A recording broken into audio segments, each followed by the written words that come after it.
আপনাদের সঙ্গে মিলিত হওয়ার জন্য। তার জন্য প্রেস ক্লাব কর্তৃপক্ষকে আমি আমার কৃতজ্ঞতা জ্ঞাপন করি। সম্মানীয় সাংবাদিক বন্ধুগণ, অত্যন্ত ব্যাখ্যাতুর হৃদয় নিয়ে ন্যাশনাল ইলেকট্রনিক্স মিডিয়া, যার বাংলা যে চ্যানেলটি রয়েছে, তার সাংবাদিক এবং তার ভিডিওগ্রাফার, আবার বলি ব্যক্তিগতভাবে ভারতবর্ষের আইন সিআরপিসি, আইপিসি সকলের জন্য সমান। আমরা কেউ আইন হাতে তুলে নিতে পারি না।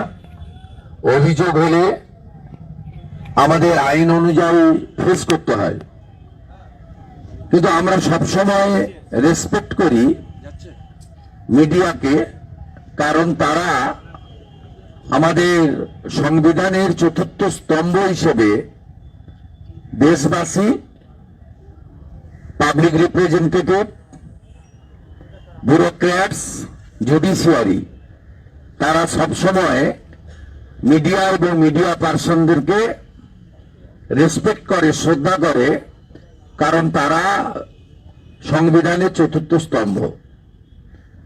আমরা কালকে দেখেছি সন্দেশখালীতে কর্তব্যরত অবস্থায় রিপাবলিক বাংলার প্রতিনিধি তরুণ সাংবাদিক সন্টু পান এবং তার ভিডিওগ্রাফারকে যেভাবে নোটিশ না দিয়ে, ওয়ারেন্ট না দেখিয়ে, অভিযোগ না জানিয়ে, আত্মপক্ষ সমর্থনের সুযোগ না দিয়ে প্রথমে লঞ্চ থেকে নামিয়ে দেওয়া হয়েছে, ভুটভুটি থেকে। মধ্যযুগীয় বর্বরতা বললেও খুব খারাপ হয়। তারপরে তাকে টেনে হিঁচড়ে নিয়ে যাওয়া হয়েছে, আমরা সেটা দেখেছি, ভারতবর্ষের লোক দেখেছে। এবং যেটা সকালবেলা আমরা অভিযোগ আকারে পেয়েছি, তাকে রাত্রে খাওয়ার পর্যন্ত দেওয়া হয়নি। এবং একটু আগে সন্দেশখালী থেকে বেরিয়ে আসার সময় আমি মিনাখাতে শুনলাম যে তাকে পুলিশ রিমান্ডে নেওয়া হয়েছে, পুলিশ কাস্টডিতে।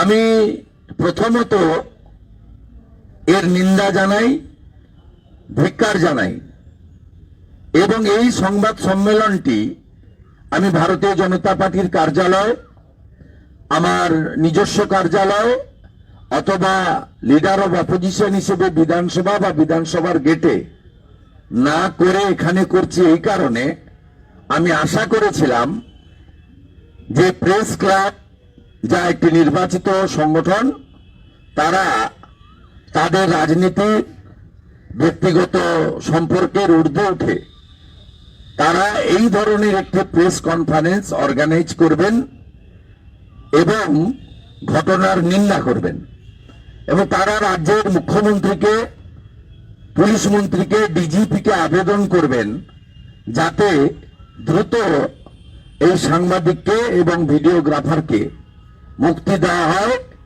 এবং প্রপার ইনভেস্টিগেশন বা তদন্ত করে সেকশন 41-এ নোটিশ দিয়ে অথবা কোর্ট থেকে সমন বা ওয়ারেন্ট প্রেয়ার করে তার বিরুদ্ধে যদি সত্য অভিযোগ থাকে আইনত ব্যবস্থা নেবেন।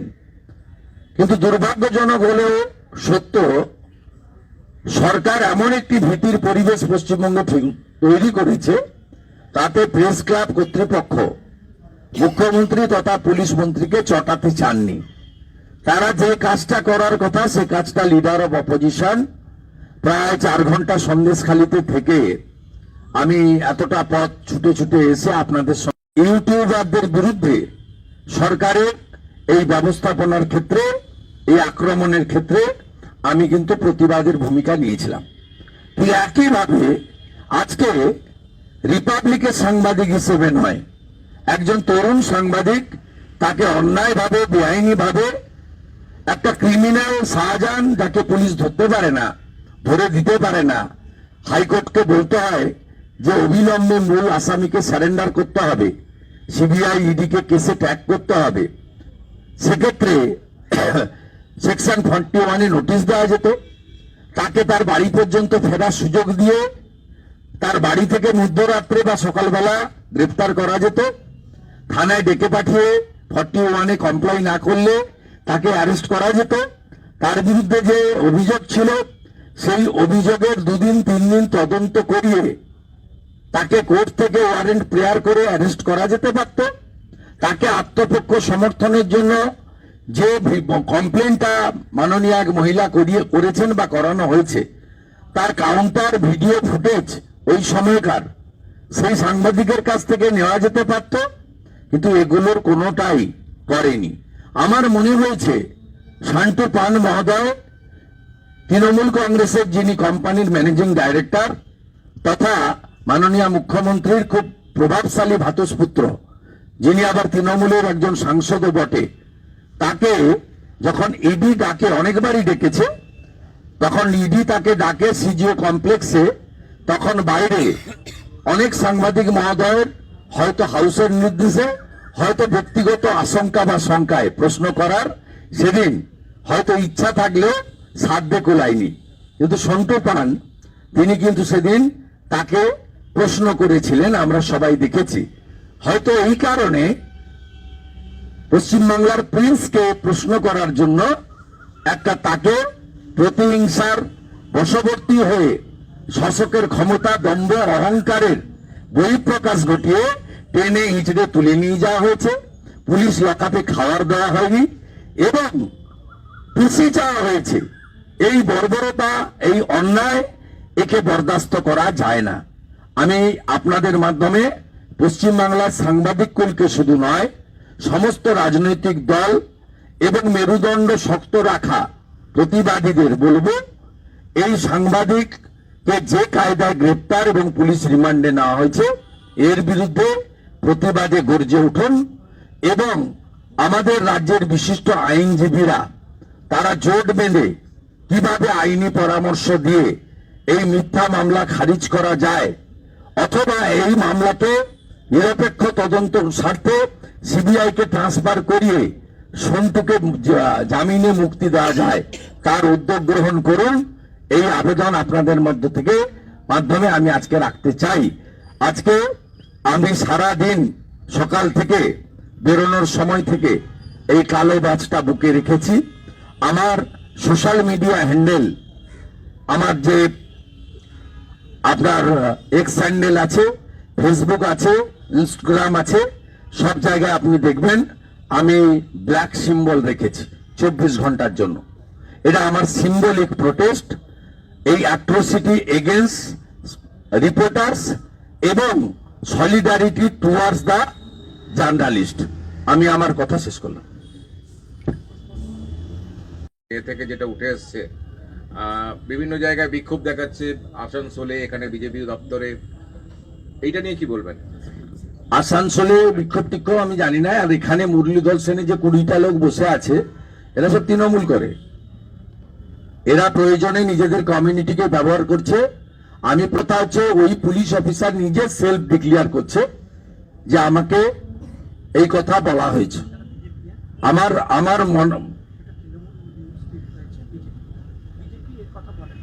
বিজেপি কথা বলে না, সেটা সাথে সাথে কারেকশন করবেন, মানে একটু সাথে সাথে আমি যেটা আপনাদের কাছে বলতে চাই, ওই পুলিশ অফিসার নিজে এই কথাটি বলে তার ভালো পোস্টিং এর জন্য চেষ্টা করছেন,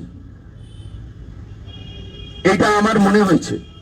আপনারা এই কথা প্রথমে একটা কিছুজন করলো, আমরা এটা নিয়ে গুরুত্ব দিচ্ছি না, একেবারেই গুরুত্ব দিচ্ছি না, কারণ আমাদের কোন নেতৃত্বের পক্ষ থেকে বলা হয়নি, বরঞ্চ ওই পুলিশ অফিসার নিজেকে খালিস্তানি বলা হয়েছে আমাকে বলে নিজে চিৎকার করছেন, নিজের সেলফ ডিক্লেয়ার করছেন এবং বলছেন এটা কি হিন্দুত্বের নমুনা।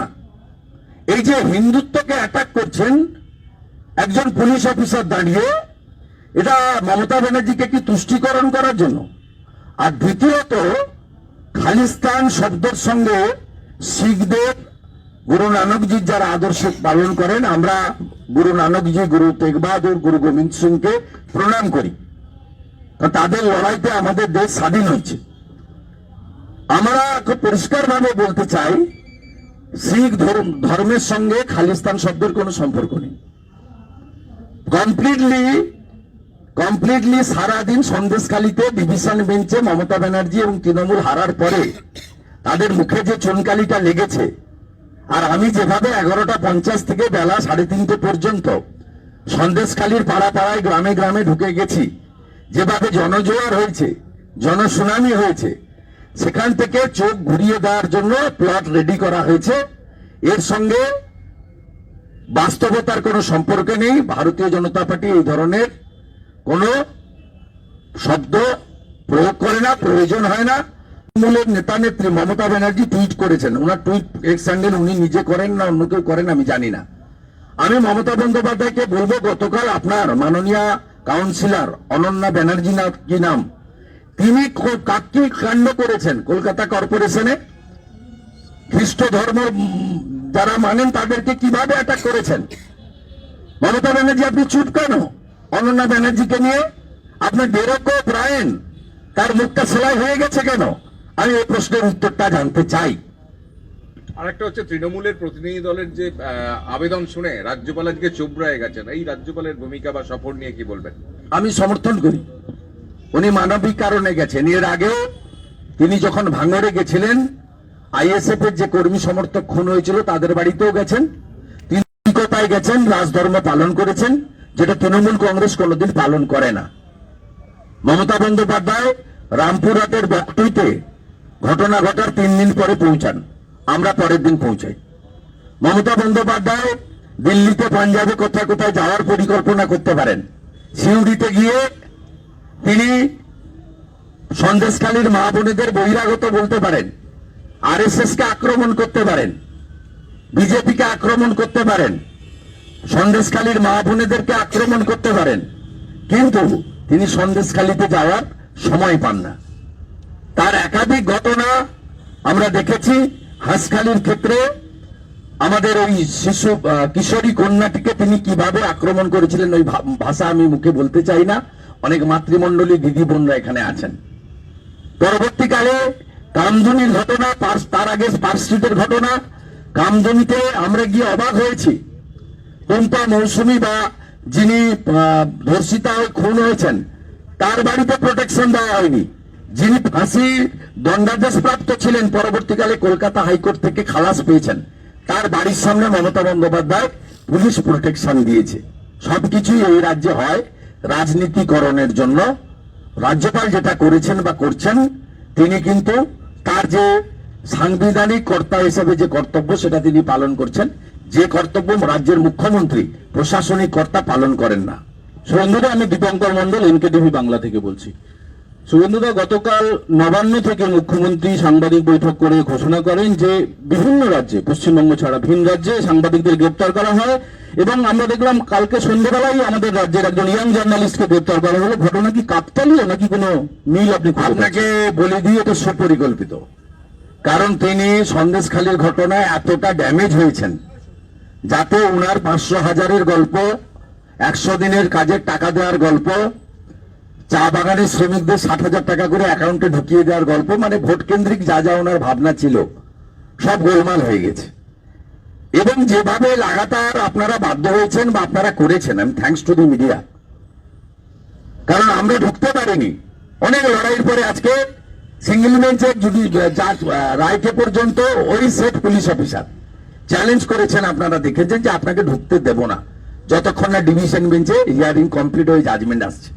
কত বড় অনার্সিটি! অনারেবল জাস্টিস কৌশিক চন্দ্রকে তিনি চ্যালেঞ্জ করছেন, কলকাতা হাইকোর্টকে চ্যালেঞ্জ করছেন। তাই এই ঘটনা সুপরিকল্পিত। এবং আজকে সন্টু পান যেহেতু রিপাবলিক, তাকে অ্যারেস্ট করে আপনাদেরকে সবাইকে ভয় দেখানো হলো। কিন্তু আপনারাও অনেকে নোটিশ পেয়েছেন সন্দেশখালী থানার। আপনারা কিভাবে সেফ হলেন আমি বলে দিচ্ছি। বড় বড় হাউসগুলো, এবিপি আনন্দের এডিটর থেকে শুরু করে অনেক চ্যানেলই নোটিশ পেয়েছিলেন সন্দেশখালী থানাতে পরের দিন সকাল 11টায় হাজির হতে হবে। আপনারা দেখাননি, বলেননি।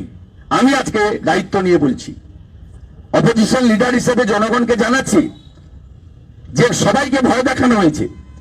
এবং ভয় দেখানোটা মানে মমতা ব্যানার্জির চক্রান্তটা ভেস্তে গেছে কিভাবে সেটাও আপনারা শুনে রাখুন।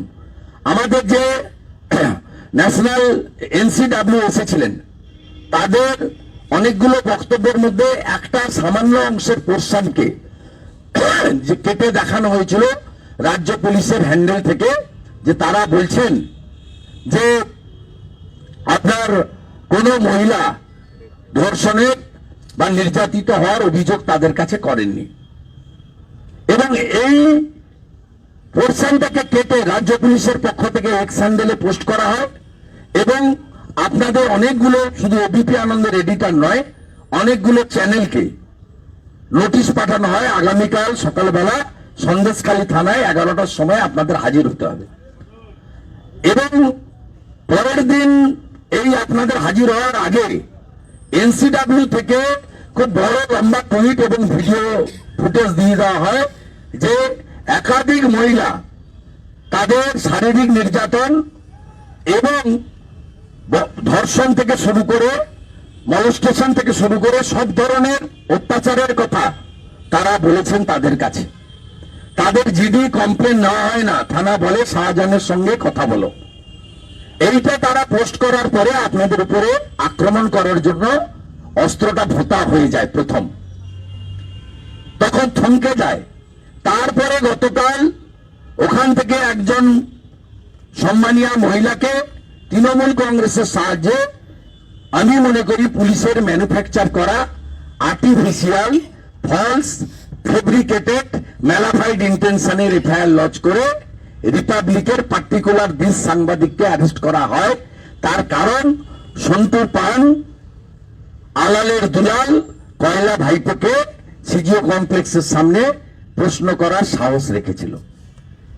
তাই সুপরিকল্পিত চক্রান্ত, টার্গেটটা সব টার্গেট ছিল, এবং এমন একটা চ্যানেলকে, এমন একজন লোককে টার্গেট করা হয়েছে যাকে আপনার অ্যারেস্ট করে পুলিশ কাস্টডিতে নিয়ে আপনাদের এখানে উপস্থিত প্রায় 100-150 সম্মানীয় সাংবাদিক বন্ধু, তাদের মিডিয়া হাউসকে বার্তা দেওয়া যায় যে হীরক রানীকে কেউ চটাবেন না, সত্য হোক আর মিথ্যা হোক পজিটিভ খবর করুন, নেগেটিভ খবর করবেন না। তাতে শুধুমাত্র অ্যাডভার্টাইজমেন্ট আক্রান্ত হবে তা নয়, আমি প্রয়োজনে অ্যারেস্ট করাবো, পিসিতে রাখবো, লকআপে আপনাদের শুয়ে থাকতে হবে কম্বল পেতে, আপনাদেরকে জেসিতে পাঠাবো, মানসিক টর্চার করব, আরো অনেক কিছু করব। এইটা হীরক রানীর পরিকল্পনা, সেটা তিনি এটাকে দিয়ে, মানে রিপাবলিক এবং সন্টু পানকে দিয়ে শুরু করলেন। শুভেন্দু দা,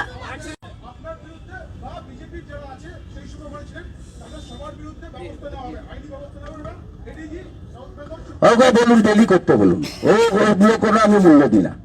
আর এই সুপ্রতিম সরকারকে প্রমাণ করতে হবে যে এই শব্দটা কোন বিজেপি নেতা, সাংসদ, বিধায়ক বলেছে। সুপ্রতিম সরকার যেটা করেছে মমতার নির্দেশে করেছে, কারণ মমতা ব্যানার্জি আজকে সারাদিন উন্মাদ হয়ে গেছেন, অ্যাম্বুলেন্স উদ্বোধনে বক্তৃতা দেননি। প্রথম কথা ডিভিশন বেঞ্চে ধাক্কা খেয়েছেন, মুখে কালি লেগেছে, তারপরে 11:50 থেকে যা আপনারা দেখিয়েছেন 3:30 পর্যন্ত উন্মাদ হয়ে যাওয়া যথেষ্ট। সেই কারণে তিনি প্রথমে অন্য নেতা নেত্রীদের সম্পর্কে অভিযোগ করেছেন, পরে সুপ্রতিম সরকারকে দিয়ে করেছেন। আমি সুপ্রতিম সরকারকে বলবো 24 ঘন্টার মধ্যে আপনাকে প্রমাণ করতে হবে, otherwise I will take legal action against you. Suvendu দা, রোজিনা রহমান, বঙ্গ টিভি। বলছি, যে পুলিশ শাহজাহানকে খুঁজে পায় না, যে পুলিশের খাতায় বেপাত্তা শিবু হাজরা, সেই পুলিশ সাংবাদিককে অন ডিউটি টেনে হিচড়ে নিয়ে গেল। এটা কি বাংলার সাংবাদিক মহলকে একটা বার্তা দেওয়ার চেষ্টা করলো মমতা আমি বন্দ্যোপাধ্যায়? আমার আগেই আমাদের নিজেই বলে দিয়েছি, এটা ক্লিয়ার একটা মেসেজ এবং আপনাদেরকে ভয় দেখানো। রাজ্য পুলিশ মুখ্যমন্ত্রীকে তুষ্ট, আমি ওখানে আমাদের আপনাদের সব সাংবাদিকরাই ছিলেন, তারা যেভাবে বলেছেন সমস্ত চ্যানেল, মিডিয়া, ইউটিউবার, আপনার পার্সোনাল মোবাইলে সেগুলো উঠেছে। না, আমার ভিউ মানে যা অবস্থা শুনে গেছিলাম তার থেকেও খারাপ অবস্থা, ভয়াবহ অবস্থা। এবং সন্দেশখালী মহিলাদের পাশে আমরা আছি, সর্বতভাবে আছি।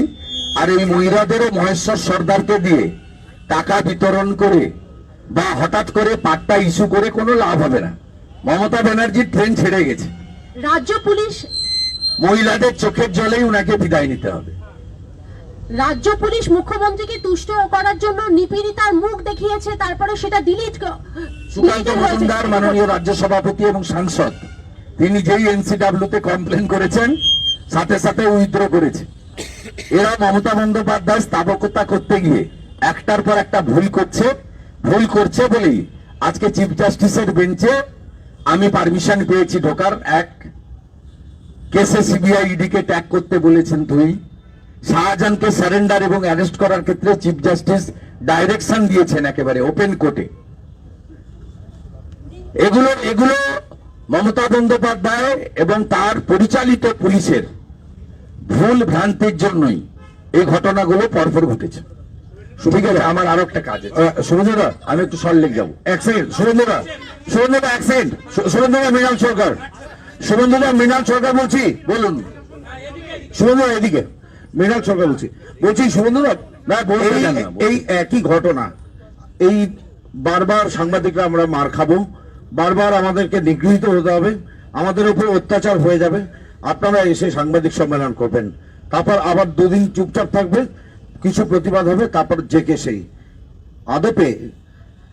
আদপে এর ভবিষ্যৎ কি, এটা থামবে কোথায় গিয়ে, যেটা আপনারাই ঠিক করেন। আমি তো সাংবাদিক সম্মেলন শুধু করিনি, আমি কাল রাত্রে অ্যারেস্ট হওয়ার আগে সন্টু পানকে ভিডিও কল করেছি, অডিও কল করেছি। আমি কি করতে পারি বলুন? আমি কলকাতায় ছিলাম, আমি সন্দেশখালীতে ওই রাত্রে ওই ধামাখালি পেরিয়ে কি করে ওখানে পৌঁছাবো? আমার যা করণীয় আমি করেছি, আপনি ফলো মি। আমি কালকে রাত্রে যে চ্যানেলের সাংবাদিক হচ্ছে তাদের 15 মিনিট ফোন ইন দিয়েছি। আমি সচরাচর ফোন ইন দিই না, আমার হ্যাবিটে নেই, খুব কম দিই। আমি ওই চ্যানেলের যে ন্যাশনাল চ্যানেল রিপাবলিক ভারত, তাকে ফোন অন দিয়ে কন্ডেম করেছি। আমার সোশ্যাল মিডিয়া হ্যান্ডেল থেকে আমি এক্স হ্যান্ডেলে প্রতিবাদপত্র দিয়েছি। আমি রাত্রি 12টা থেকে আমার সোশ্যাল মিডিয়াতে ব্ল্যাক দিয়ে সিম্বলিক প্রোটেস্ট করছি 24 ঘন্টা ধরে।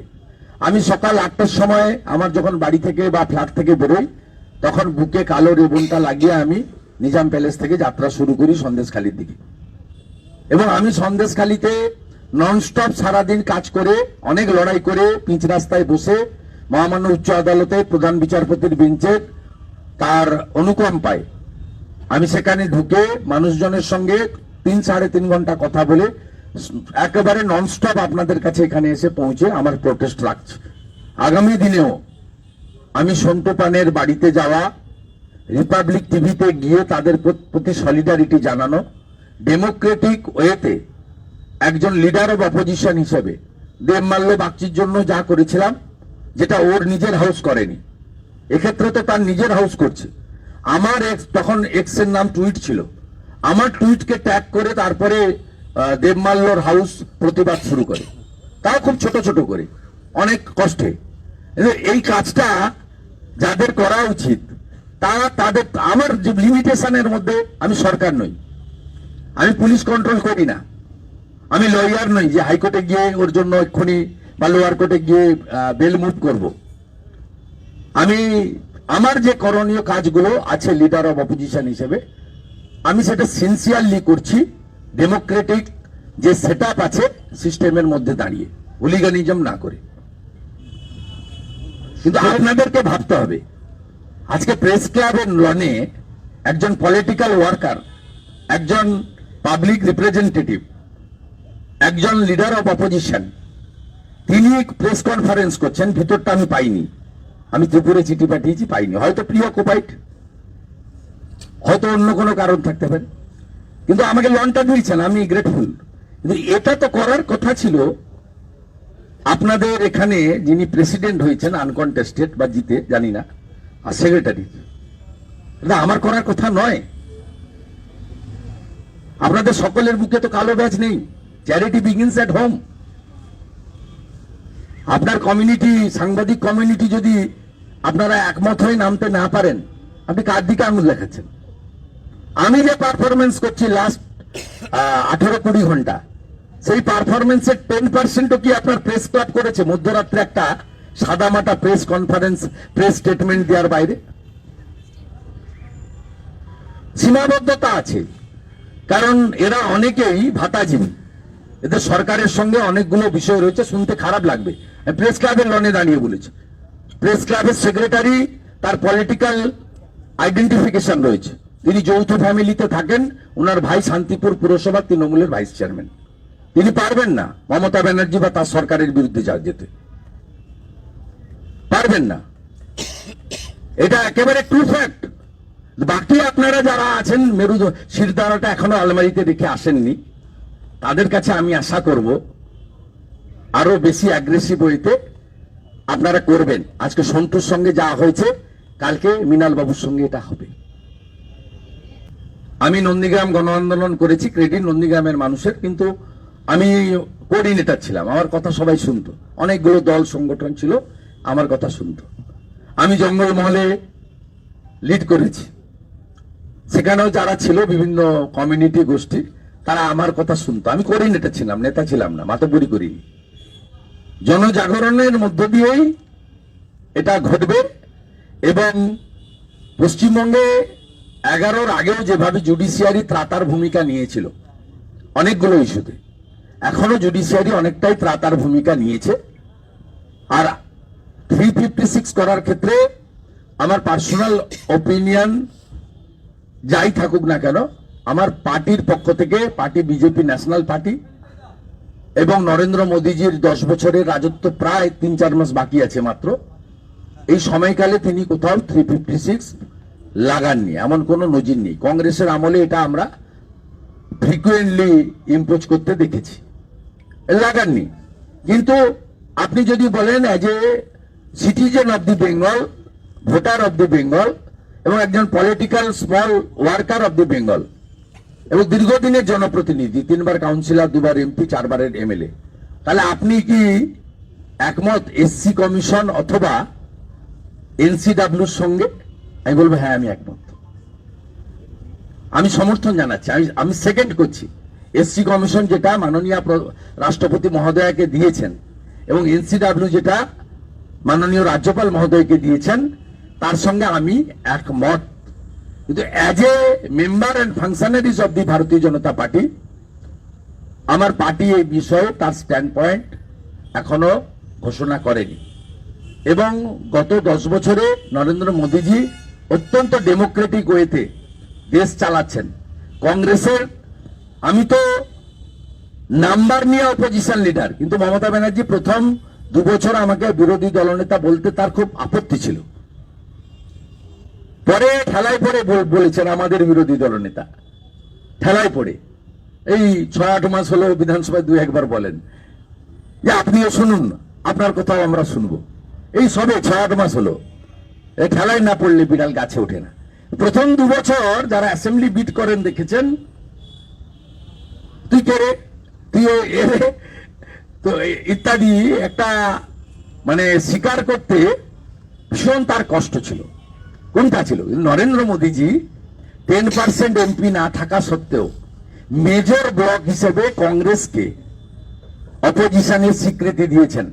তার লিডার অধীর রঞ্জন চৌধুরীকে লিডার অব অপোজিশনের স্বীকৃতি দিয়েছেন।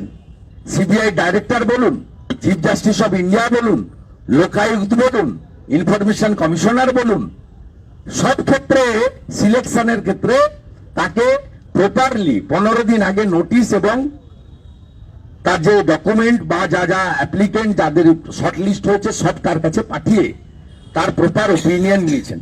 এবং শুধু তাই নয়, leader of the major block হিসেবে পাবলিক অ্যাকাউন্টস কমিটির চেয়ারম্যান দিয়েছেন অধীর চৌধুরীকে, যেটা পশ্চিমবঙ্গের ক্ষেত্রে ভারতীয় জনতা পার্টি তাদের doctor Ashok Lahiri national economist, তার নাম দেওয়া সত্ত্বেও রিজেক্ট হয়েছে।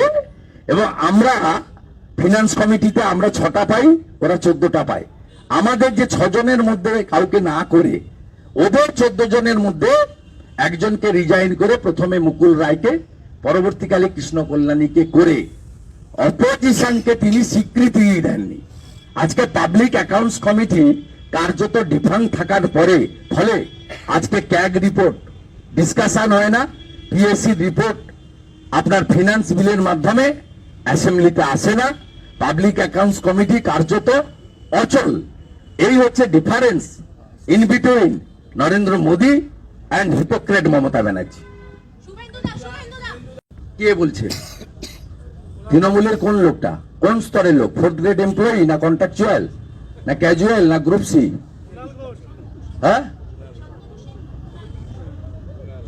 ওই একটা মাল্যের সম্পর্কে আমি উত্তর দিই না। 3.5 বছরের জেল খাটা মাল, নর্দমার কিট, গামছা পরে বাস দুটো পুরীতে, ওর উত্তর তো আমি দিই না। আরেকটা বলছেন ও তো রাজ্যসভা থেকে নাম কেটে দিয়েছে, ও এখন চেষ্টা করছে লোকসভাতে যাতে টিকিট পাওয়া যায়। ওকে তো ওইখানে আপনার ওই বেলগাছিয়া কাশীপুরে সবাই বলে স্কোয়ার ফুট সেন্ট।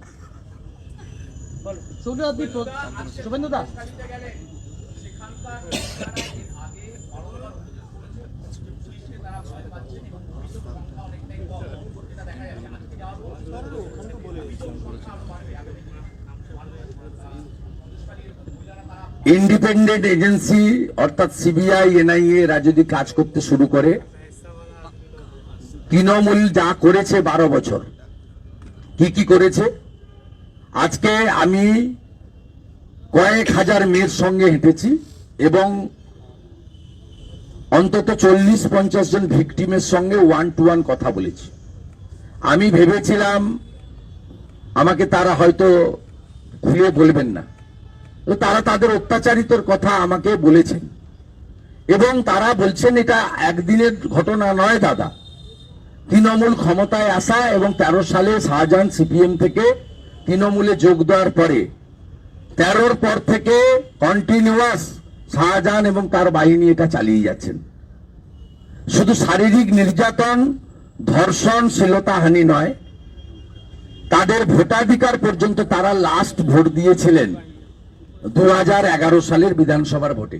13 সালের পঞ্চায়েত ভোট থেকে লাস্ট পঞ্চায়েত ভোট পর্যন্ত কোনো ভোট সন্দেশখালীর দ্বীপগুলোর লোকেরা ভোট দিতে পারেনি, আমার কাছে তারা বলেছে, সবার সামনে বলেছে, একটা জায়গায় নয়। আমি 8টা পাড়াতে ঘুরেছি, যেখান থেকে আন্দোলনের শুরু, পাত্রপাড়া থেকে শুরু করে বিকাশ সিংয়ের বাড়ি কোথাও বাকি রাখেনি। আমি 6 কিলোমিটার পদব্রজে করেছি, সামান্য টোটোতে ছিলাম। শুধু যাওয়া নয়, আমাকে নিয়ে গিয়ে তারা জলকর দেখিয়েছে। 75 বছরের বৃদ্ধ কেঁদেছে, 10 বিঘা জমি নিয়ে নিয়েছে শিবু হাজরা। 65 বছরের প্রবীণ কেঁদেছে, আমার 7 বিঘা জমি নিয়ে নিয়েছে শিবু হাজরা। আমাকে নিয়ে গিয়ে 703 বিঘা জমির জলা দেখানো হয়েছে, যেখানে উপজাতি এবং তফসিলিদের জমি দখল করেছে। চোখে না দেখলে, এলাকায় না গেলে বোঝা যেত না যে তৃণমূল নামক বস্তুটা কি। এবং 11-র আগে ভুলতে পারি, নিজের নাম ভুলবো না, কোন নন্দীগ্রাম যেমন ছিল, এখন 24-26-এর আগে সন্দেশখালী করবে মমতার চেয়ার খালি। জোট বেঁধেছে জনতা, যাবে এবার মমতা। আমি আর হাত দিতে পারবো না। ভাই সরি ব্রাদার, দাদা, এল্ডার ব্রাদার, ইয়াঙ্গার ব্রাদার, যে এভাবে মিথ্যা প্রচার করেছে গত 3-4 দিন, উনার বিরুদ্ধে অ্যাকশন হওয়া উচিত। উনি আধার দেশের একটি মাধ্যম, উনি ফলস স্টেটমেন্ট করেছেন এবং গতকাল তিনি আলাদা কার্ড দিবেন বলেছেন, অথচ তার লোকেরা, তার মুখ্য সচিব, তার অর্থ সচিব, তার পঞ্চায়েত সচিব, তারা লিখিতভাবে দিয়েছে যে আধার কার্ড ভেরিফিকেশন এবং অ্যাকাউন্টের সঙ্গে লিংক না থাকলে তথাকথিত 100 দিনের টাকা কাউকে দেওয়া হবে না। পরস্পর বিরোধী কাজ করেছেন, আধার নিয়ে ভুল বুঝিয়েছেন। সমস্ত আধার, আজকে আধার সংস্থা কালকে টুইট করে 3:20-25 বলে দিয়েছে কোনো ক্যান্সেলেশন হয়নি। তারপরে 3:30 থেকে 4টে পর্যন্ত মিথ্যে কথা দেশ এবং দেশের সরকার সম্পর্কে বলেছেন এবং একটা কমিউনিটিকে হিট করে, বিশেষ করে তফসিলি জাতিদেরকে উল্লেখ করে তিনি যে কার্ডটা খেলেছেন, এই বিষয়ে মাননীয় প্রধানমন্ত্রীকে বলেছি যে মমতা ব্যানার্জির বিরুদ্ধে অ্যাকশন নেওয়া উচিত। Enough is enough.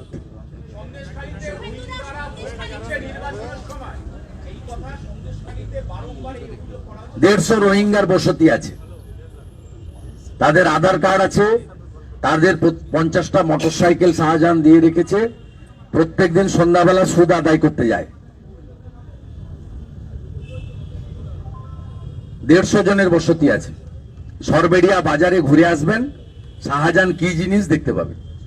শুভেন্দুরা বলছে আজকে একটা সন্দেশখালী হলো বলে সন্দেশখালী ঘটনা আমাদের সামনে আসলো। রাজ্যের হয়তো আর নরেন্দ্র মোদীজি প্রধানমন্ত্রী ছিলেন বলে ইডি গেছে ওখানে। রাজ্যে হয়তো এরকম আরো ইডি যদি না যেত, মমতা তার ভাইপো যতদিন থাকতো ততদিন সন্দেশখালীর মা বোনেরা শাহজাহানদের ভোগ্য পণ্য হিসেবে ব্যবহৃত হতো। Sorry to say. তাহলে অন্য জায়গায় হয়তো হচ্ছে। এই মুহূর্তে হ্যাঁ, হচ্ছে তো, মহিলা হচ্ছে। হচ্ছে তো। আপনারা কিছু বলবেন না? আপনি গোসাবার 13টা দ্বীপে গেলে পাবেন, অনেকগুলো দ্বীপে। আপনি ফলতাতে গেলে পাবেন, আপনি বহু জায়গায় আমি বলে দেবো পাবেন। তাহলে সেটা নিয়ে বিরোধীরা কিছু তাহলে এখন বিরোধীরা ডুইং, আমরা বন্ধ ডাকি না মমতার সিপিএম এর মতো, বিধানসভা গিয়ে ভাঙচুর করি না। বিজেপির কালচার আলাদা। উচ্চ মাধ্যমিক পরীক্ষা 16 তারিখে, আমাদের লোকরা কোথাও বড় মাইক নিয়ে, আজকে সন্দেশখালীতে পরীক্ষা সেন্টারের বাইরে আমি নিজে শুনছি 2-3টে চোঙ্গা লাগিয়ে টোটো করে বলছে 144 144। প্রত্যেকটা বাড়ির সামনে বলে এসছে যাতে কেউ না বেড়ায়। আর সন্দেশখালী 2 জিপিতে সবচেয়ে এফেক্টেড সন্দেশখালী প্রপার অঞ্চল, সেই অঞ্চলে 20,000 লোকের বাস। আজকে আমাকে আমার সঙ্গে মিট করেছে বা আমাকে দেখেছে বা আমাকে স্বাগত জানিয়েছে বা আমার কাছে এসেছে, বলেছে, আবেদন করেছে। আমি প্রায় 150-এর বেশি কমপ্লেন নিয়ে এসেছি গাড়িতে। 17-18 হাজার লোক টোটাল। তারা আমাকে প্রায় 2,000-3,000 মহিলা ঘাট থেকে নিয়ে গেছে, আবার ঘাটে এসে পৌঁছে দিয়ে গেছে প্রায় 3,000 মহিলা, শাঁখ বাজিয়ে ফুল ছড়িয়ে। আমি শাঁখ ফুলের কথা বলছি না, এরা মাইক দিয়ে সারাদিন প্রচার করেছে। মমতা ব্যানার্জি শুনে রাখুন, আপনি আপনার বালির বাঁধ দিয়ে আর রাজীব কুমারকে ইনস্ট্রুমেন্ট করে আপনাকে কেউ বাঁচাতে পারবে না। হ্যাঁ, ওই দলের সৈনিক ছিলাম প্রথম থেকে, প্রোটেকশন।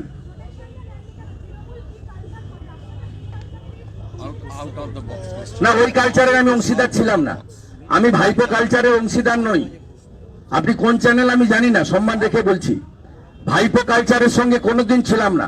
মমতা ব্যানার্জি তিনি এই তার পচনটা 2016 পর থেকে ধরেছে, আমিও ডিস্টেন্স মেনটেন করেছি।